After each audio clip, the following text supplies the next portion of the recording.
Boletim.leg. As últimas notícias do Senado Federal para você. Senado aprova regras para o transporte de cães e gatos em voos domésticos. A empresa vai decidir se o pet será levado na cabine, com total responsabilidade do tutor, ou no compartimento de cargas com um rastreador. Comissão aprova a Política Nacional de Segurança Escolar.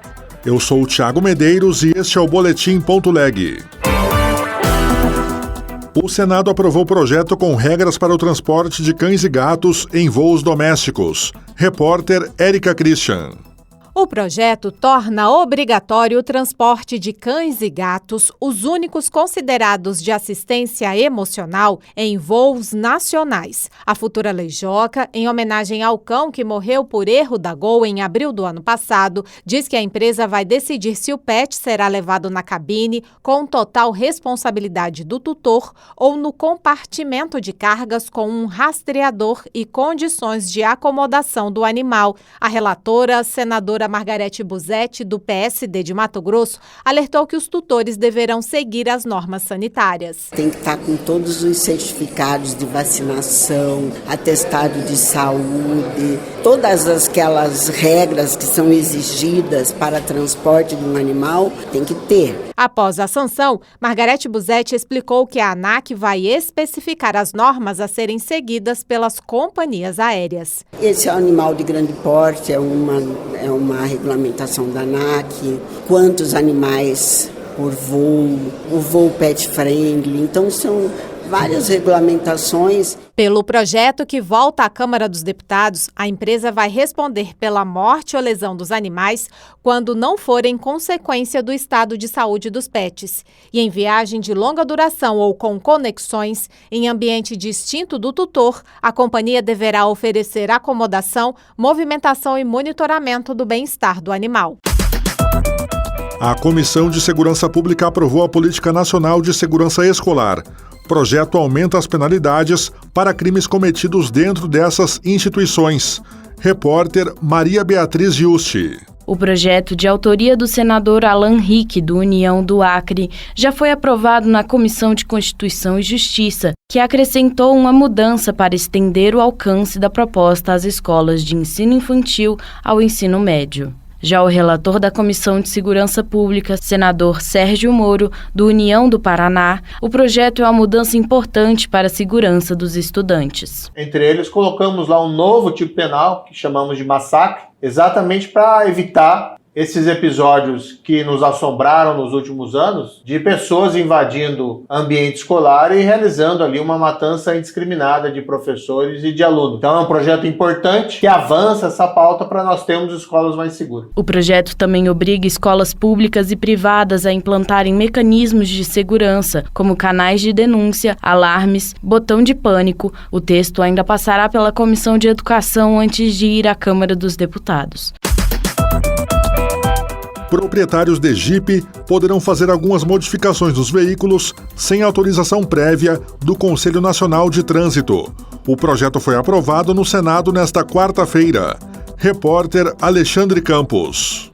Pelo texto aprovado em plenário, mudanças como aumento da altura da suspensão e do diâmetro de pneu e roda estarão isentos da anuência do CONTRAN. O órgão de trânsito precisa ser comunicado das alterações no prazo de 60 dias, para fins de atualização do Registro Nacional de Veículos Automotores e de emissão de novo certificado de registro do veículo. Se isso não acontecer, serão aplicadas infração gravíssima e multa ao proprietário. Relator do projeto na Comissão de Constituição e Justiça, o senador Jorge Seife, do PL de Santa Catarina, disse que buscou conciliar a simplificação de procedimentos com a segurança de usuários de jipes e do trânsito. O pleito do projeto de desburocratização de alterações realizadas em veículos automotores é justo. No entanto, é necessário ponderar que existem diversos tipos de grau de alteração, que vão desde a simples estética, mudança de cor do veículo, aos mais avançados projetos, o uso de hidrogênio como combustível.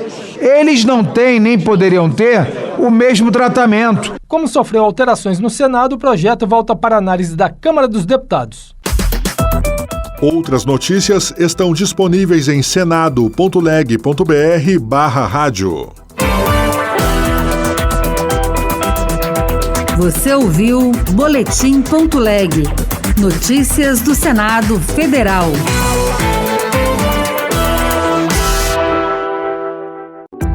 Passamos a apresentar Pautas Femininas: Direitos, Conquistas e Desafios das Mulheres.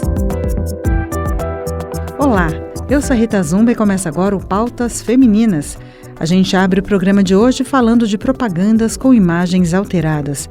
Um projeto aprovado pela Comissão de Defesa do Consumidor determina que as peças publicitárias que usarem edições digitais para mudar a aparência de pessoas terão que avisar sobre as modificações feitas. O repórter Paulo Barreira traz mais informações. O aviso sobre modificações digitais na aparência de pessoas será obrigatório em anúncios em redes sociais, revistas, jornais e outdoors.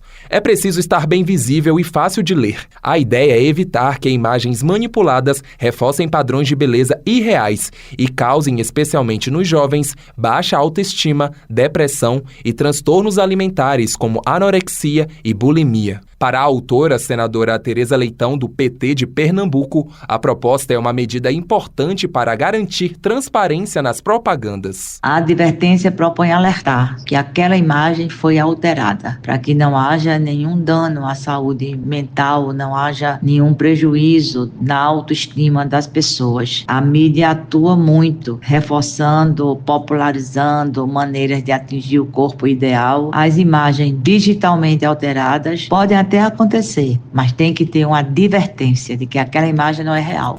O projeto se encontra agora em análise na Câmara dos Deputados. E no Pautas Femininas de hoje a gente vai conversar com a Daniela Raga, jornalista e terapeuta, que vai falar um pouco sobre autoconceito e autoestima.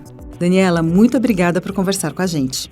Eu que agradeço o convite. Qual a diferença entre autoconceito e autoestima? E como esses dois aspectos se formam ao longo da vida de uma mulher? Bom, primeiro é importante a gente entender que autoconceito e autoestima são desenvolvimentos cognitivos, né, que são construídos ao longo da nossa vida, né, e passa por todas as etapas do nosso processo de formação, e que tanto o autoconceito quanto a autoestima, eles estão ligados. A gente pode definir o autoconceito como sendo a avaliação ou a percepção que a pessoa tem dela própria, né, sendo influenciado, por exemplo, pelo ambiente em que ela vive, pelos vínculos sociais, familiares. Já a autoestima, a gente pode definir como sendo um sentimento que nós alimentamos durante toda a vida, sendo bom ou ruim, dependendo da situação que nós vivemos em cada momento. Já os processos de formação, né, de construção, tanto do autoconceito quanto da autoestima, eles se iniciam na infância e se estendem por toda a vida, né? Onde a gente pode ressaltar a importância dos pais ou dos cuidadores nesse processo de construção. De que forma os padrões sociais e de beleza influenciam o autoconceito das mulheres desde a infância até a fase adulta? É na infância que se inicia esse processo de desenvolvimento do eu, né, de como eu me vejo. E pensando assim, como nós somos seres sociais, a gente se enxerga através do olhar do outro. Por isso a gente explica assim, a importância dos nossos vínculos sociais, como eles exercem influência na nossa vida, né? Assim, de como eu vou me sentir, vai depender também do meu vínculo social. Um exemplo simples é quando os nossos pais eles fazem comparações entre irmãos ou entre coleguinhas de escola, amigos, que um tira nota melhor que o outro. Quer dizer, daí já vai se iniciando esse processo de autoconceito. E ele vai se moldar, se construir a partir desses reforços que forem surgindo durante toda a vida, né? No caso da mulher, isso se intensifica, porque se ela não passou ou aconteceu dela não ter tido reforços adequados para conhecer as suas habilidades, as capacidades, ela vai procurar se moldar para se sentir pertencente aos padrões sociais estabelecidos, né? No caso desses padrões de beleza é ainda mais complicado, porque para a mulher essa cobrança de estereótipos é muito difícil. Assim, alguns autores, né, que eu pesquisei, eles afirmam até que a mulher tem uma maior insatisfação com a imagem corporal do que o sexo masculino. Então ela vai direcionar, conduzir os comportamentos dela através desses padrões sociais e não verdadeiramente como muitas vezes ela gostaria. Por isso a importância de uma construção assertiva do autoconceito e também da autoestima. A indústria da moda, por exemplo, cria padrões muitas vezes muito difíceis de se alcançar pela mulher de hoje, né? Então, para atender todas essas demandas impostas pela sociedade, essa mulher acaba, como ela não consegue muitas vezes, isso acaba gerando uma angústia quando ela não consegue atingir, que pode gerar depressão, ansiedade, tantos transtornos que afetam a saúde mental e física dessa mulher. Uma pesquisadora da Universidade da Inglaterra, ela fez uma ligação entre as redes sociais e a preocupação com o chamado look, que é a aparência, né? Então ela diz que quanto mais tempo as pessoas passam no Facebook, mais elas se enxergam como objetos, o que favorece a ansiedade, afetando a saúde mental da mulher, né? Você falou em situações que afetam a saúde mental da mulher. Como traumas emocionais, experiências de discriminação, como machismo ou racismo, impactam a autoestima feminina? Isso é importante a gente entender todo esse processo histórico, econômico, cultural, mudança de padrões, né, que a gente estava falando agora, e até de mudanças políticas, né, que a mulher vai passando ao longo dos anos, né. Por exemplo, antes da Revolução Industrial, as mulheres, na grande maioria, elas desempenhavam funções mais do lar, cuidavam de suas famílias. E depois, com a Revolução Industrial, essa mulher foi se colocando no mercado de trabalho. Então, ela passa a ter que se desempenhar perfeitamente a vida profissional, familiar, social, e ainda conseguir se encaixar nos padrões de beleza dos modelos sociais. Então, muitas vezes essa cobrança acaba resultando, como a gente disse, em fragilidades, traumas. Essa mulher acaba sendo abalada emocionalmente, ela se torna vulnerável, sentindo-se discriminada, né? Tanto é onde acabam surgindo as doenças psicossociais, depressão, entre outros. Isso no caso do racismo também, porque por não apresentar, não se enquadrar nos padrões de beleza, né? Que a mídia assim nos condiciona, podemos assim dizer. No caso de como os relacionamentos afetam diretamente a vida da mulher, eu queria falar assim rápido sobre uma pesquisa que foi feita na Universidade de Harvard, feita há alguns anos, que mostrou que o maior número de divórcios partindo dos homens ocorre quando a mulher se encontra em depressão. Isso, o que acontece? Acaba abalando a autoestima e a autoconfiança da mulher, né? Então a gente precisa analisar, recordar todo o processo histórico, cultural, econômico que a mulher foi passando ao longo dos anos. A construção da autoestima é diferente nas diferentes fases da vida? Essa construção é diferente, sim, em cada fase da vida, porque ela vai se transformando, se adaptando, se moldando em cada situação. Além de ser importante ressaltar que a mulher, ela sofre de interferência hormonal, que exerce uma influência extremamente significativa sobre o emocional da mulher. Isso até já foi provado cientificamente, né? A gente pode dizer que a mulher é movida por hormônios. Então, se a gente considerar a adolescência, onde a mulher está se formando, construindo conhecimento de si a partir dos seus vínculos, sendo uma fase dela se sentir pertencente, buscar o pertencimento, né, a cada grupo em que ela convive, ela vai se apresentar ou ter uma autoestima de acordo com as situações e as vivências daquele período. Assim também na maternidade, né? Como tem muitos fatores envolvidos, muitas mudanças, além dos hormônios, as mudanças no corpo, a cobrança pela perfeição como mãe, profissional, para ela conseguir atingir essas metas que ela mesma imagina, né, para se adequar nos padrões sociais, assim como na menopausa, que é um período onde a mulher tem que buscar a própria aceitação do processo de envelhecimento, né, com muitas alterações hormonais. E quais são os sinais de que uma mulher está com a autoestima abalada e como ela pode começar a resgatar esse amor próprio? Ao observar essa mulher, é importante investigar os pensamentos dela a respeito de si e os sintomas aparentes. A mulher, muitas vezes, ela pode apresentar desânimo, insatisfação, não querer participar de eventos sociais, se sentir insegura, deixar de fazer atividades que antes lhe proporcionavam prazer. Esses são alguns sinais de que a autoestima está baixa. Como a terapia pode ajudar na reconstrução do autoconceito e da autoestima? E o que as mulheres que não têm acesso fácil à terapia podem fazer? Através de um processo terapêutico, é possível promover, buscar mecanismos para essa mulher conseguir se conhecer, se enxergar, conhecer suas captações, suas habilidades, suas fragilidades. O conhecimento de si, nesse caso, é fundamental para direcionar os comportamentos, os sentimentos, as percepções dessa mulher. Essa mulher vai, através dos mecanismos da terapia, essa mulher, ela possa parar, analisar e pensar. Como eu me sinto ou me enxergo diante desse problema ou dessa situação? Eu sou capaz de resolver? Conheço as minhas limitações? Através dessas perguntas, ela mesma pode reconhecer em si habilidades que antes até ela não conhecia. E assim ajudar na tomada de decisões, o que pode resultar em autoconfiança, aumentando a sua autoestima, que vai resultar em novos comportamentos e proporcionar uma saúde para a mente dela. O importante é promover o autoconhecimento, conhecer e avaliar o pensamento dos outros sobre si, o que vai levar a um processo de aceitação de quem eu sou, reconhecendo minhas habilidades, minhas fraquezas, minhas características físicas, minha personalidade. E entender que a perfeição nunca vai ser alcançada, né? Então a gente tem que assumir, identificar e pensar no que pode ser melhorado. E assim vai alcançar a melhor saúde mental para a mulher. Muito bom. Daniela, muito obrigada por conversar com a gente.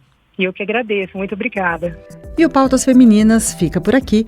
No programa de hoje conversamos com Daniela Haga, jornalista e terapeuta, que nos falou um pouco sobre autoconceito e autoestima feminina. Para saber um pouco mais sobre seu trabalho, acesse seu Instagram, @daniela.haga.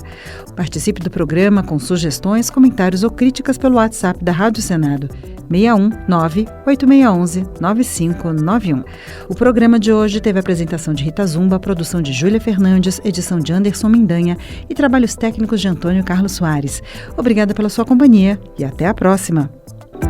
Acabamos de apresentar Pautas Femininas, Direitos, Conquistas e Desafios das Mulheres. A pesquisa foi realizada pelo Data Senado a pedido do senador Irajá, do PSD do Tocantins, relator do projeto de lei que regulamenta a exploração de jogos e apostas e o funcionamento de cassinos, bingos e do jogo do bicho no país, entre outras modalidades. Apresentado em 1991, o texto foi aprovado pela Câmara 30 anos depois, em 2022. A Comissão de Constituição e Justiça do Senado aprovou a proposta por um placar apertado, 14 votos a 12. Irajá solicitou a pesquisa agora para subsidiar a votação no plenário, que deveria ter ocorrido no final do ano passado, mas que foi adiada a pedido dele. Entre 21 de fevereiro e 1º de março, o Data Senado ouviu 5.039 brasileiros.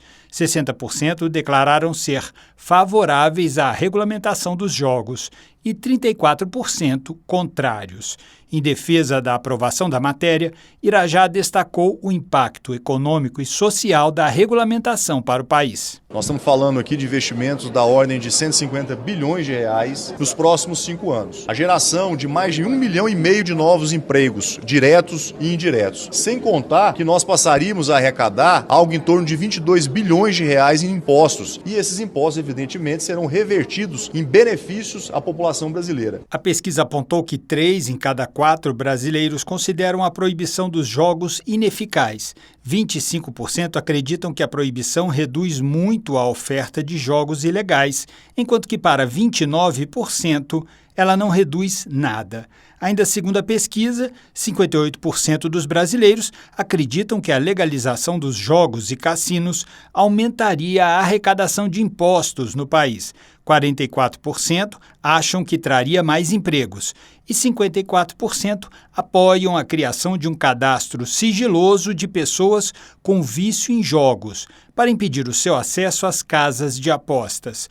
Para Irajá, a legalização de jogos e apostas vai permitir que o Brasil se reposicione no turismo internacional. 38 países que compõem a OCDE, com exceção da Islândia, já aprovaram os jogos. E esses países dobraram o fluxo de turistas em apenas 5 anos. Países do G20 como o Brasil, que é a 9ª economia mundial, apenas o Brasil e a Indonésia ainda não fez a legalização dos jogos. Aqui na América do Sul são 13 países, apenas o Brasil e a Bolívia ainda não fizeram. Então não pode estar o mundo todo errado e só nós certos. O projeto autoriza a instalação de cassinos em polos turísticos ou complexos integrados de lazer, como resorts e hotéis de alto padrão, além de até 10 embarcações marítimas e navios fluviais.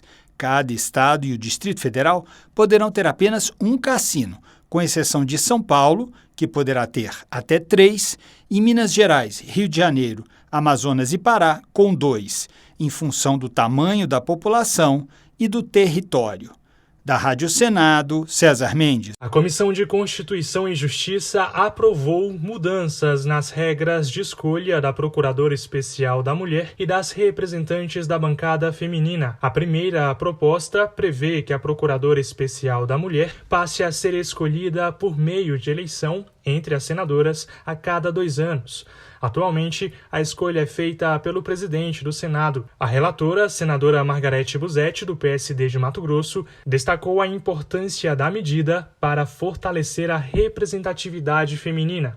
Não há como discordar de que a proposição ora examinada constitui uma significativa contribuição no sentido de garantir e incentivar a utilização de mecanismos democráticos de representação feminina no parlamento. A Procuradoria da Mulher tem como funções zelar pelos direitos femininos, incentivar a participação política das mulheres, receber denúncias de violência e discriminação, além de acompanhar programas e políticas públicas voltadas para a igualdade de gênero. Outro projeto aprovado determina que a escolha de líder e vice-líder da bancada feminina passe a ser feita por eleição, com mandato de 1 ano, ao contrário dos 6 meses atuais. Os projetos de resolução seguem agora para análise da Comissão Diretora do Senado, com supervisão de Bruno Lourenço, da Rádio Senado, Henrique Nascimento. A proposta de novo Código Eleitoral em debate na Comissão de Constituição e Justiça reúne num único texto a legislação existente sobre as eleições, além de resoluções do Tribunal Superior Eleitoral. Representante da Confederação Brasileira de Trabalhadores Policiais Civis, Giancarlo Correia Miranda, reclamou do aumento do prazo de desincompatibilização para a categoria, hoje de 6 meses para 4 anos. Ela acaba excluindo de vez a participação política dos policiais civis. Essa quarentena de 4 anos, a situação de pedir exoneração é uma covardia. Né? Como que você vai fazer que o policial concorra? Então, a simples opção dele fazer o concurso para ser policial civil já o retira depois de participar da política. Mas Beatriz Graef, do Instituto Sou da Paz, apoiou o prazo de afastamento maior para a disputa de eleições para policiais, juízes e membros do Ministério Público. As polícias, assim como o Ministério Público e juízes, são profissionais que detêm e exercem o monopólio da força no Estado democrático. Os policiais são os profissionais que pegam em armas em nome da sociedade. E isso é uma atribuição muito específica e muito sensível em uma democracia. E por isso eles precisam ter direitos específicos e deveres específicos. Já o advogado e representante da Conferência Nacional dos Bispos do Brasil no movimento de combate à corrupção eleitoral, Melilo Diniz do Nascimento, criticou mudanças que enfraqueceriam a lei da ficha limpa, como prazos menores de inelegibilidade. O relator, senador Marcelo Castro, do MDB do Piauí, no entanto, negou. O que é que nós estamos fazendo? Estamos botando uma uniformidade, uma transparência.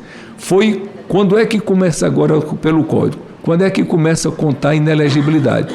Do dia que foi decretado a inelegibilidade. É lógico. E se recorrer? Se recorrer, você tem a defração. Porque ele está recorrendo num direito que é dele. Porque na terceira instância, ele pode ser inocentado. O procurador de Mato Grosso, Felipe Jimenez, criticou dispositivos que proíbem a consulta popular em determinados temas e poderiam permitir a censura no entendimento dele. E o presidente do Instituto Voto Legal, Carlos Rocha, falou da falta de transparência das urnas eletrônicas e sugeriu a criação de uma agência nacional eleitoral para cuidar da parte logística, operacional e da contagem dos votos, deixando a Justiça Eleitoral apenas com funções judiciais. Da Rádio Senado, Bruno Lourenço. A audiência pública realizada pela Comissão de Agricultura discutiu 2 temas que têm agitado o agronegócio brasileiro: a moratória da soja, acordo voluntário que impede a compra de grãos de áreas desmatadas na Amazônia após julho de 2008, mesmo que o desmatamento seja legal, além de uma lei do estado de Mato Grosso que foi suspensa por decisão liminar do Supremo Tribunal Federal. A norma estadual proibia benefícios fiscais a empresas que assumissem compromissos privados que limitassem a atividade agrícola da região em áreas onde a atividade é permitida por lei. O debate foi solicitado pelo senador Wellington Fagundes, do PL Mato-Grossense, que defendeu a necessidade de prever regras mais claras que garantam segurança jurídica para os produtores que cumprem a legislação ambiental. Nós queremos produzir de forma sustentável acima de tudo. Agora, tem um momento que começam a exigir mais do que é possível. Então, a nossa discussão aqui é exatamente permitir com que os nossos produtores possam produzir e, além de tudo, comercializar, entendendo que nós somos um país extremamente sustentável. Durante a audiência, a deputada estadual por Mato Grosso, Janaína Riva, do MDB, afirmou que a lei estadual buscava proteger os municípios dos impactos econômicos da moratória. Segundo ela, a medida não trata diretamente da moratória, mas apenas da política de incentivos fiscais do governo estadual.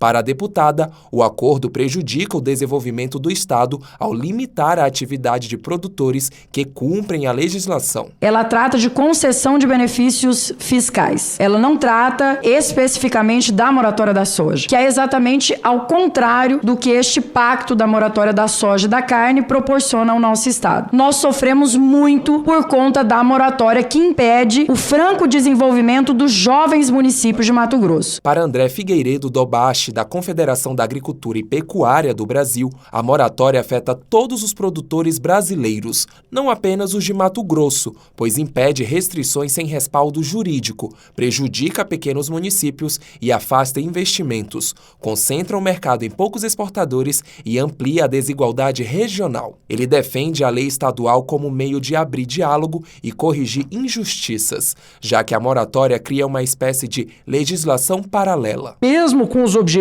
ambientais nobres, ele passou a impor restrições que foram ficando cada vez mais severas, mas principalmente unilaterais. A moratória, como ela está hoje, ela ignora a legalidade vigente, penaliza nós que cumprimos integralmente o Código Florestal Brasileiro e acaba criando uma legislação paralela. Que mais que a gente pode querer desse produtor rural? Que ele seja punido mesmo quando segue a lei? Isso é injusto, é inconstitucional e é inaceitável. A decisão do STF de suspender a lei de Mato Grosso foi motivada por possíveis violações à Constituição. Os ministros entenderam que a norma estadual usava regras tributárias para punir práticas voluntárias de sustentabilidade, o que colocaria em risco a livre iniciativa, a segurança jurídica e poderia representar um retrocesso ambiental. A ação foi proposta por partidos políticos que alegaram que a lei comprometeria direitos adquiridos por empresas e princípios constitucionais.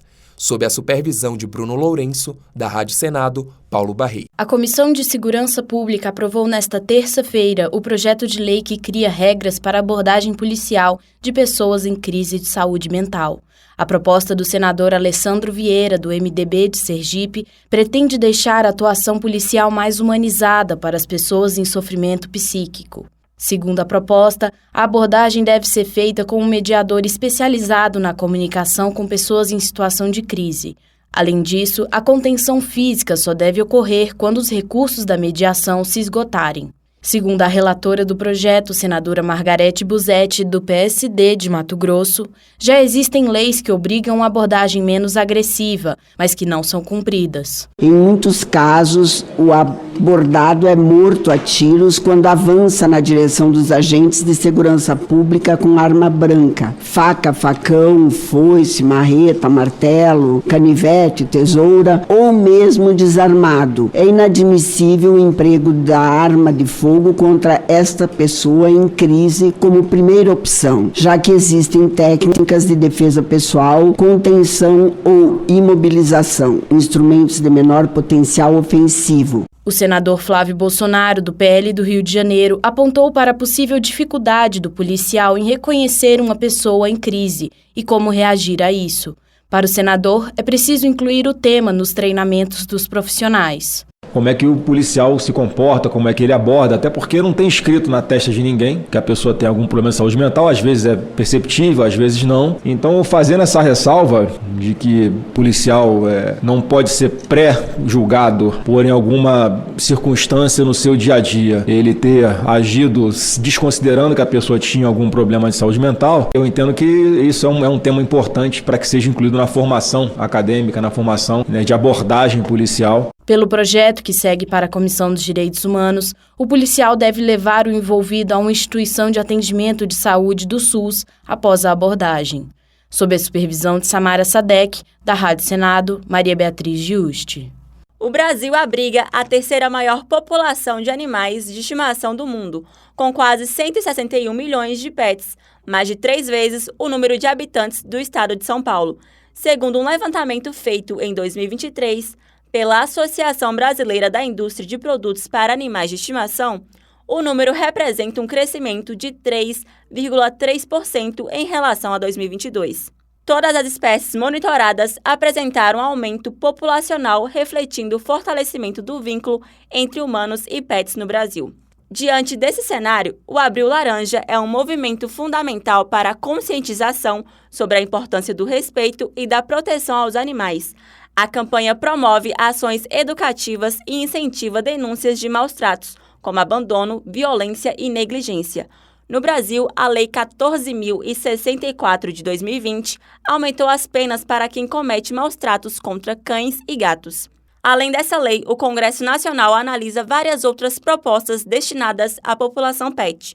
É o caso do projeto do senador Stephenson Valentim, do PSDB do Rio Grande do Norte, que estabelece os deveres do tutor e os direitos dos pets. Em um PL equilibrado, que aborda os deveres dos tutores, assim como os direitos dos pets, e ainda trata de temas como a guarda compartilhada dos bichinhos e a possível dedução do imposto de renda com as despesas da saúde dos animais. Avançamos quando propomos que eles sejam tratados legalmente como seres sencientes, não como gente, e muito menos como coisas, pois eles merecem nosso respeito e proteção. Ana Paula de Vasconcelos, presidente da Comissão de Direito dos Animais da OAB do Distrito Federal, alerta que os maus-tratos vão além da violência física. Passam, por exemplo, pela reprodução desenfreada, sem o devido tempo de recuperação das fêmeas para a exploração comercial dos filhotes. É muito importante que cada vez mais a população entenda que vidas devem ser acolhidas e não compradas como se fosse uma mercadoria. Ao comprar um animal sem entender a procedência, sem saber de onde ele vem e como ele é criado, muitas vezes a pessoa pode estar financiando a crueldade contra os pais desse filhote. A pessoa que optar por comprar um animal doméstico deve verificar a procedência para não incentivar esse tipo de crueldade. Há ainda a opção de adotar um cachorro ou um gatinho. Várias instituições em todo o país promovem com regularidade eventos de adoção de pets que nasceram nas ruas ou foram abandonados de forma criminosa por seus antigos tutores. Procure um desses eventos na sua cidade. E se você presenciar ou souber de maus-tratos contra animais, denuncie a Polícia Militar pelo número 190. Sob a supervisão de Maurício de Sante, da Rádio Senado, Isabel Cristina. A participação de famílias nas escolas, o desenvolvimento de habilidades socioemocionais e efeitos de redes sociais foram temas debatidos em audiência pública nesta quinta-feira na Comissão de Direitos Humanos. O debate faz parte da celebração ao Dia da Família na Escola, comemorado em 24 de abril. A representante do Family Talks, Maria Eduarda Manso, entende que a integração entre família e escola não acontece de forma plena. De acordo com ela, a participação da família no ambiente escolar pode ser exercida desde o convívio em casa. Então, em casa, esse envolvimento parental, ele compreende as inúmeras orientações dadas aos filhos. Os debates, auxílios, encorajamentos com relação às tarefas e conteúdos escolares, o estímulo, as atitudes positivas em relação ao processo de ensino-aprendizagem, a transmissão de valores que possam guiar o comportamento dos filhos na escola. Para o psiquiatra, professor e escritor Augusto Cury, a educação proporcionada pela escola tem potencial de aproximar as famílias das instituições. Ele defende a escola como espaço de comprometimento com a empatia, desenvolvimento de habilidades socioemocionais e protagonismo individual. Então, eu estou dizendo que para atrair as famílias, nós temos que mudar a agenda da educação. A escola deve deixar de ser expositora de dados, deve deixar de expressar apenas informações para criar um clima onde cada aluno é único e irrepetível, onde cada aluno ele recebe uma carga de emocionalidade mais importante do que milhões de likes nas redes sociais. A presidente da comissão, senadora Damares Alves, do Republicanos do Distrito Federal, questiona o distanciamento entre família e escola. De acordo com a senadora, a troca de experiência e o diálogo com os filhos podem mudar essa situação. O que a gente tem visto, cada vez mais escola e família distantes. E a gente vai ter que repensar isso. O que está acontecendo nesse exato momento em que a família não está podendo opinar com relação à escola e a escola cada vez mais se intimidando em pedir ajuda à família? Participantes da audiência lembraram a morte da menina de 8 anos no Distrito Federal após praticar ato letal estimulado na internet. Os debatedores abordaram o risco do acesso indiscriminado das crianças às redes sociais e como a família pode se aproximar da escola para evitar novos episódios como esse. Sob supervisão de Samara Sadek, da Rádio Senado, Lana Dias. O Tratado Global de Combate à Poluição por Plásticos é um acordo em construção desde 2022 pela Assembleia das Nações Unidas para o Meio Ambiente e ainda sem consenso. Grandes produtores de petróleo defendem que o foco se limite à gestão de resíduos, enquanto outras nações, inclusive o Brasil, querem um acordo que trate de todo o ciclo de vida do plástico, com metas e prazos para reduções. No debate promovido pela Comissão de Relações Exteriores, a diretora do Departamento de Meio Ambiente do Ministério das Relações Exteriores, embaixadora Maria Angélica Iqueda, disse que o Brasil atua na superação das controvérsias e defende um tratado dinâmico, de olho na evolução de tecnologias de reciclagem e em soluções alternativas. A embaixadora ressaltou a importância de se alcançar um acordo global que responda ao problema da poluição plástica. Único acordo ambiental internacional novo que nós estamos negociando. E por quê? Porque o problema da poluição por plásticos é uma crise urgente e grave e eu acho que não há a menor dúvida a respeito disso. Nós todos estamos de acordo em relação a isso. Representantes das indústrias química e do plástico temem o banimento drástico de produtos essenciais para diversas cadeias produtivas, entre elas o agronegócio. Produtores de descartáveis de Santa Catarina criticaram o que chamaram de vilanização do produto e disseram que a poluição por plásticos de uso único representa uma parcela menor do problema. O representante do Ministério do Meio Ambiente, Adalberto Maluf, concordou que os interesses econômicos devem ser levados em conta e o Brasil já apresentou sugestão de um fundo para financiar uma transição justa para os países em desenvolvimento. Poder identificar os químicos que têm nos seus plásticos, alternativas para tocar os plásticos. Então, a proposta brasileira de criação de um fundo exclusivo dedicado ao trabalho da poluição plástica foi aprovado pela América Latina, depois foi endossado pelo Grupo da África e das Ilhas da Ásia, e a nossa proposta tinha mais de 130 países. Outra contribuição do Brasil no debate sobre o plástico foi a formação de uma aliança internacional de catadores de materiais recicláveis. O presidente da entidade, Severino Lima Júnior, esteve no debate e ressaltou a importância de incluir a categoria na formulação do acordo internacional. Ele vê, no entanto, um retrocesso na política interna sobre o plástico. O governo federal permitiu a importação de alguns resíduos plásticos ao regulamentar uma lei aprovada pelo Congresso. Para o senador Esperidião Amin, do Progressistas de Santa Catarina, os questionamentos e sugestões serão úteis. Ele sugeriu que um novo debate seja feito no Senado em setembro, depois da nova rodada de negociações sobre o tratado. Isso vai desembocar em quê? Em lei e em o acordo internacional. E nós estamos subsidiando aqui a embaixadora que nos representa na próxima Assembleia, que se inicia em Genebra, no dia 5 de agosto. Um projeto de lei que trata da economia circular do plástico está em análise na Comissão de Assuntos Econômicos. Uma das metas é substituir os plásticos descartáveis e fazer com que todas as embalagens plásticas sejam retornáveis ou comprovadamente recicláveis até o fim de 2029. Da Rádio Senado, Marcela Diniz. A sessão conjunta entre os altos representantes do BRICS, também chamado de Sherpas, foi palco de inovação. Nesta quinta-feira, no Palácio do Itamaraty, no Rio de Janeiro, grupos de jovens ambientalistas e industriais puderam apresentar suas ideias de como melhorar a situação dos 11 países emergentes integrantes do bloco, entre eles Brasil, Rússia e China. As propostas apresentadas por membros da sociedade civil serão levadas diretamente aos líderes do BRICS, para que possam ser incorporadas nas discussões oficiais do grupo. As demandas serão analisadas nas próximas semanas para serem consolidadas em documentos oficiais.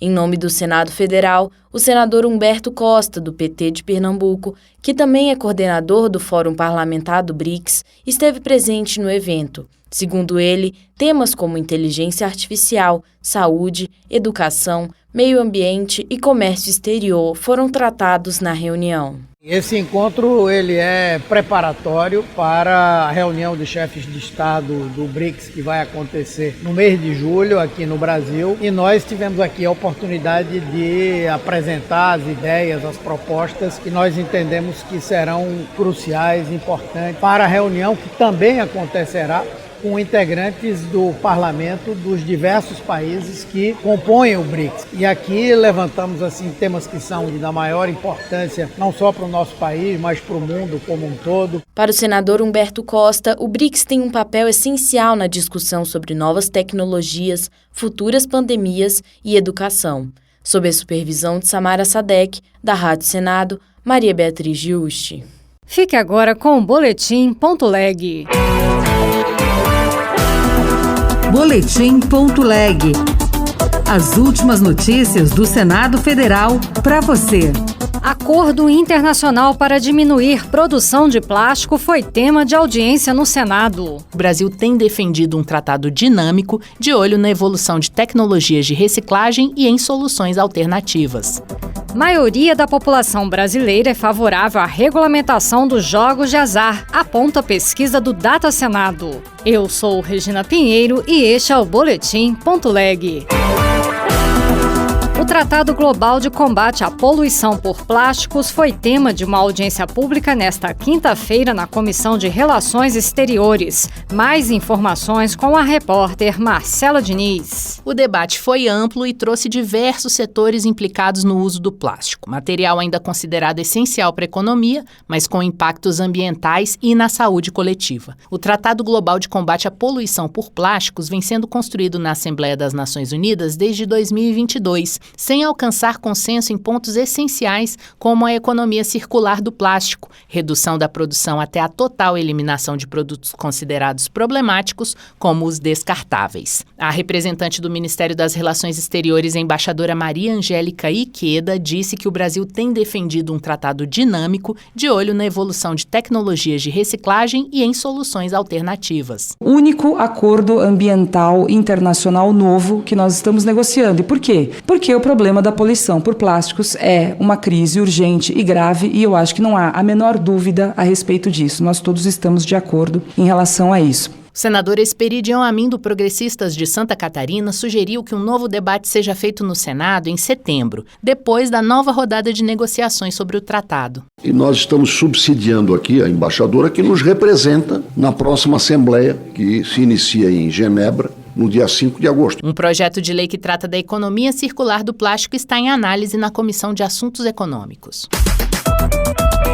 Uma pesquisa divulgada nesta quarta-feira pelo Data Senado revelou que a maioria da população brasileira é favorável à regulamentação dos jogos de azar no país.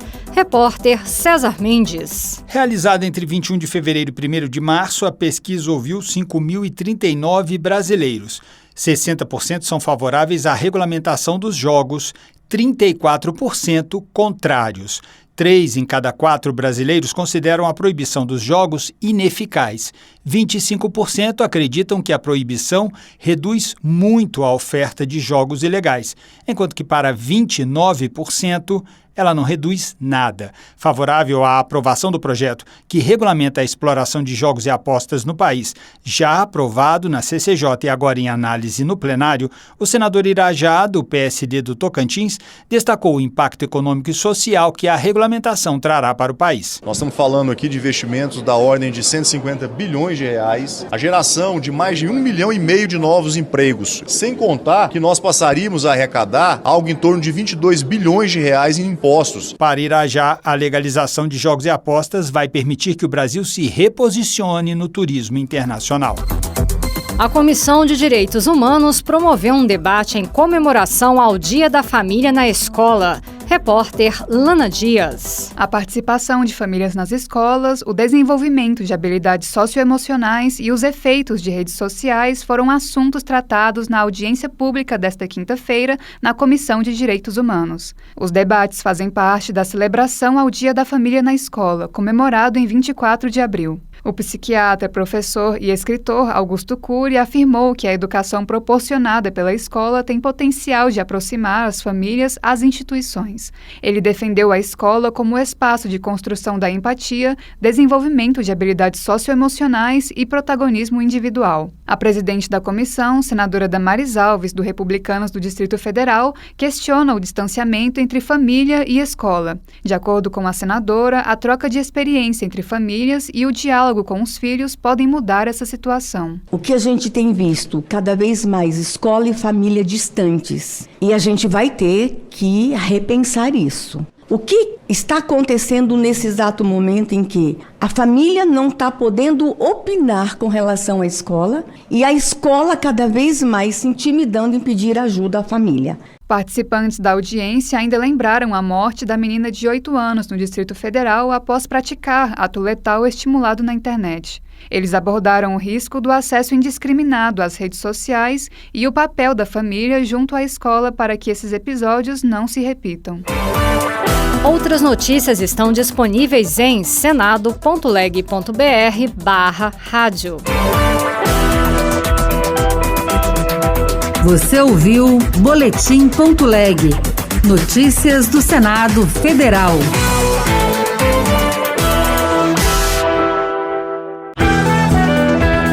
Senado em 2 minutos. Eu sou Regina Pinheiro e você ouve agora as principais notícias do Senado Federal desta quinta-feira.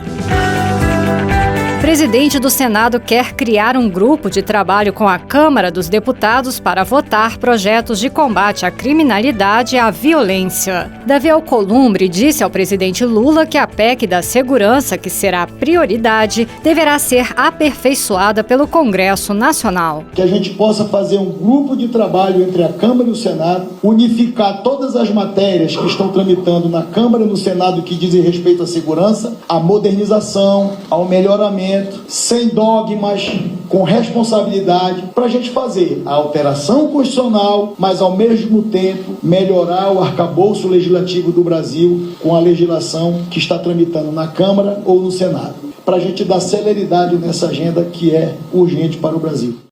A Comissão de Segurança Pública aprovou nesta terça-feira a Política Nacional de Segurança Escolar. O projeto aumenta as penalidades para crimes cometidos dentro dessas instituições. Foi aproveitado o projeto para inserir dispositivos no Código Penal que tornam mais grave a prática de violência ou de crimes dentro do ambiente escolar ou contra alunos e professores. Entre eles, colocamos lá um novo tipo penal que chamamos de massacre, exatamente para evitar esses episódios que nos assombraram nos últimos anos de pessoas invadindo ambiente escolar e realizando ali uma matança indiscriminada de professores e de alunos. Então é um projeto importante que avança essa pauta para nós termos escolas mais seguras. Outras notícias sobre o Senado estão disponíveis em senado.leg.br/rádio. Senado em 2 minutos. Uma produção Rádio Senado. Olá, você está no Conexão Energia, o fio que te conecta ao Ministério de Minas e Energia, trazendo em nossos boletins as principais notícias sobre o cenário energético no Brasil e no mundo. O Conexão Energia é uma parceria entre o Ministério de Minas e Energia e a Rádio Gov.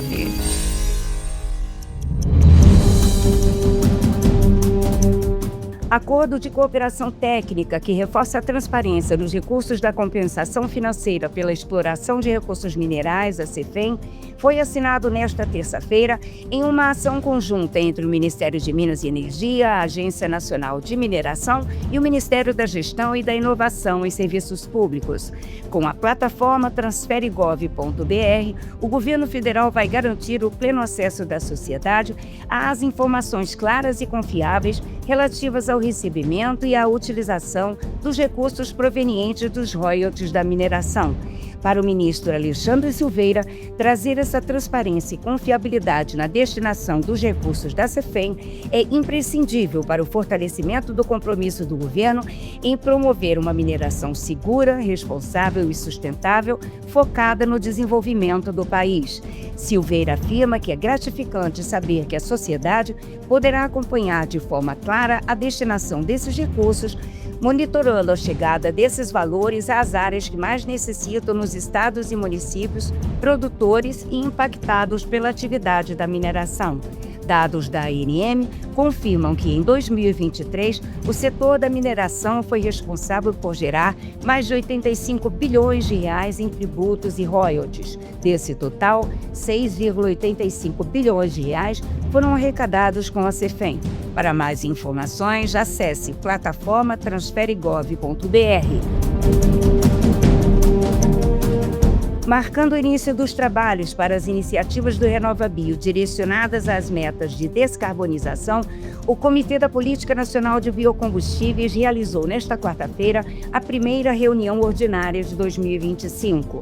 O encontro teve como foco o balanço das metas em vigor e o planejamento para a definição daquelas que estarão no 8º ciclo, que vai de 2026 a 2035. O diretor do Departamento de Biocombustíveis do MME, Marlon Arraes, afirma que a retomada das atividades do comitê é essencial para garantir a continuidade e o fortalecimento da política pública. Ele destaca que o RenovaBio é um instrumento estratégico para a transição energética brasileira e que a atuação do comitê garante o alinhamento institucional necessário para a definição das metas com base em critérios técnicos e previsibilidade para o mercado.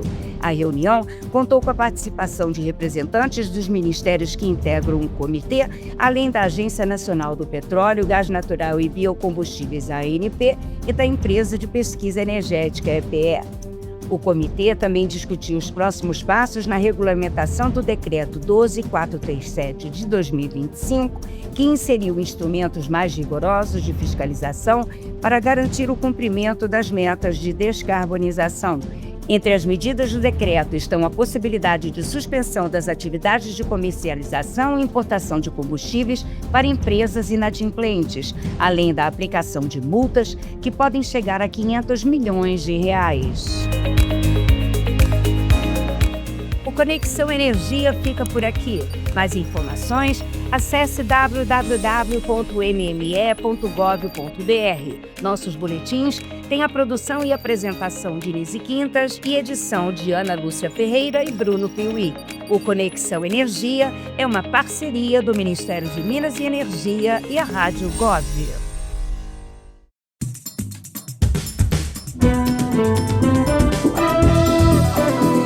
Está no ar o Jornal do Senado.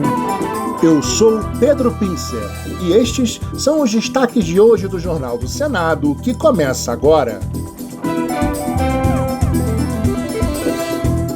Executivo entrega ao Congresso proposta que reformula a segurança pública. Comissão garante prioridade e gratuidade na Justiça para mulheres vítimas de violência. Política Nacional de Segurança Escolar avança no Senado.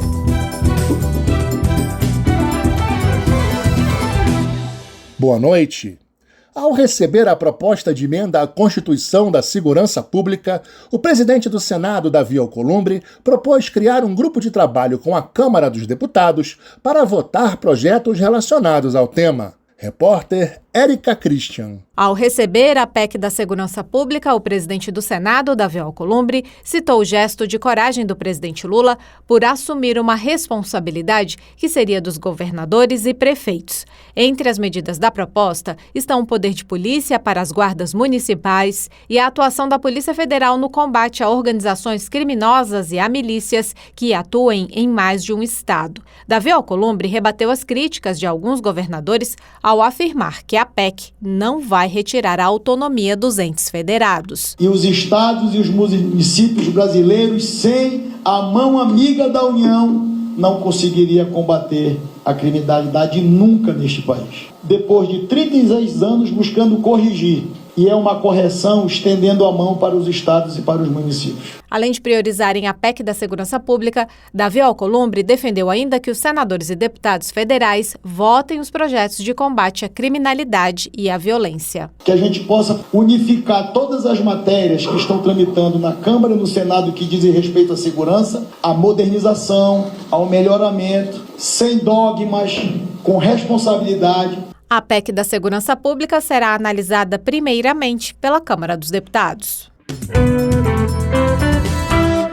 A senadora Zenaide Maia, do PSD do Rio Grande do Norte, pediu que a proposta de emenda à Constituição, que busca estabelecer um teto para os juros em cartão de crédito, cheques especiais e outras modalidades, seja incluída na pauta da Comissão de Constituição e Justiça. A parlamentar ainda reforçou que a proposta de limitar um teto para os juros não viola a autonomia do Banco Central. Ela explicou que a medida mantém a vinculação à taxa básica de juros, que é definida pela própria autoridade monetária. É legal, não mexe na autonomia do Banco Central e nós podemos sim tirar essa foice apontada para o pescoço de cada mulher e cada homem desse país, com juros de 400% ao ano, gente. Isso é um assinte à sociedade brasileira. Nós temos um sistema financeiro que já fica com quase 50% do orçamento desse país. Então agora vamos extorquir a população brasileira como um todo, cobrando 400% de juros pelo cartão de crédito e o cheque especial. O senador Isalci Lucas, do PL do Distrito Federal, repreendeu o esquema de corrupção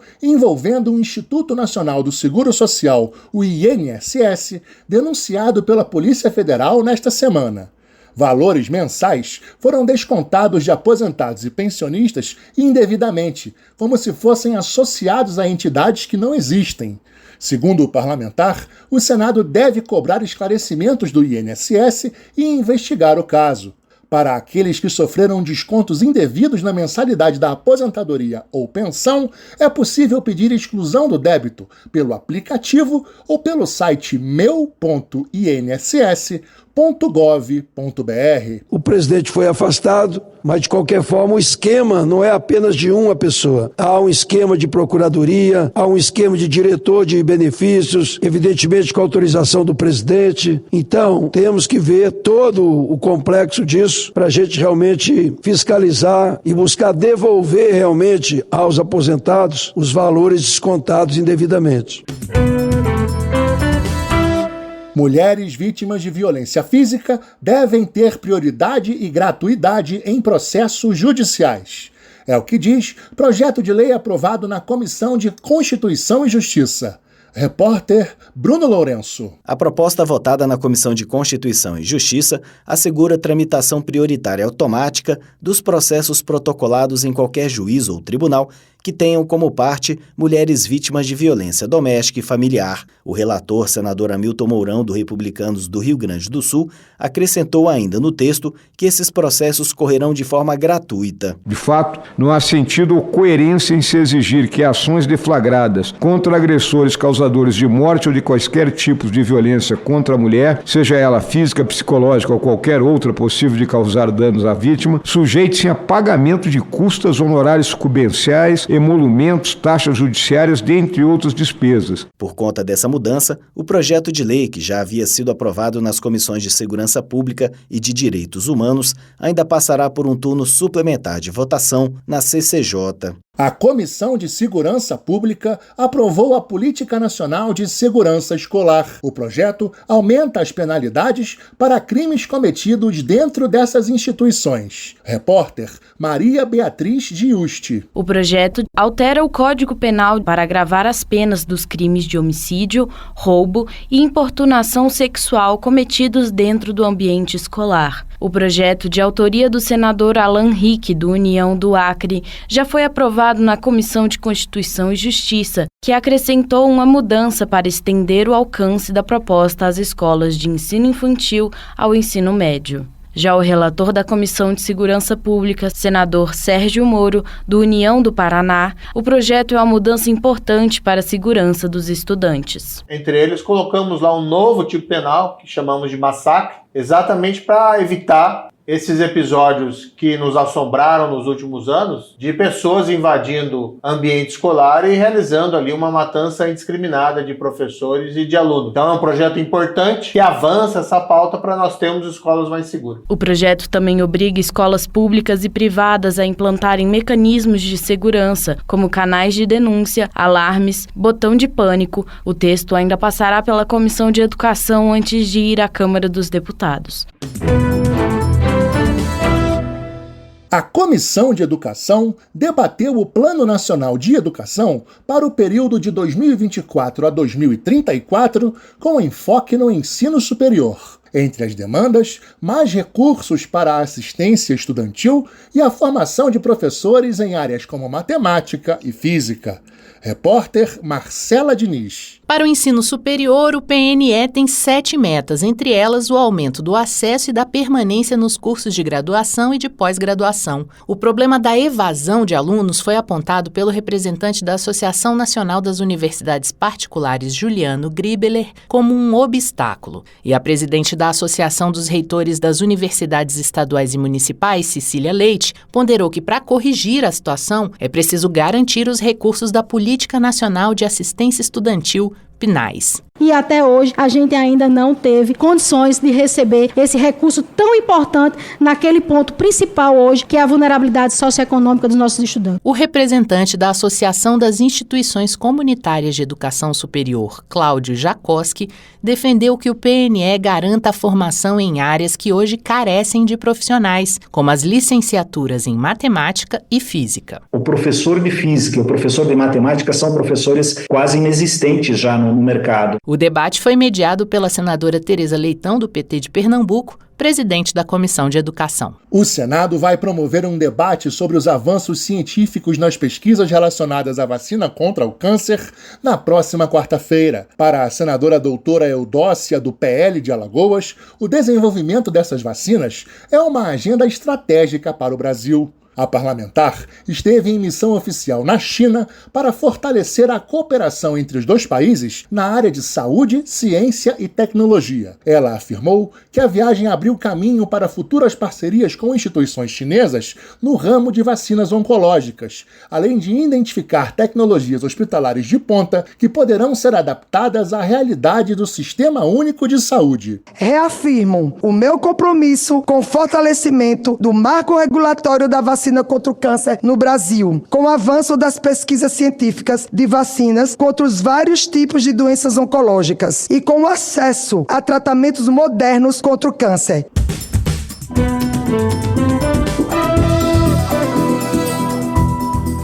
Com trabalhos técnicos de Eliseu Caires, o Jornal do Senado fica por aqui. Acompanhe agora as notícias da Câmara dos Deputados. Boa noite.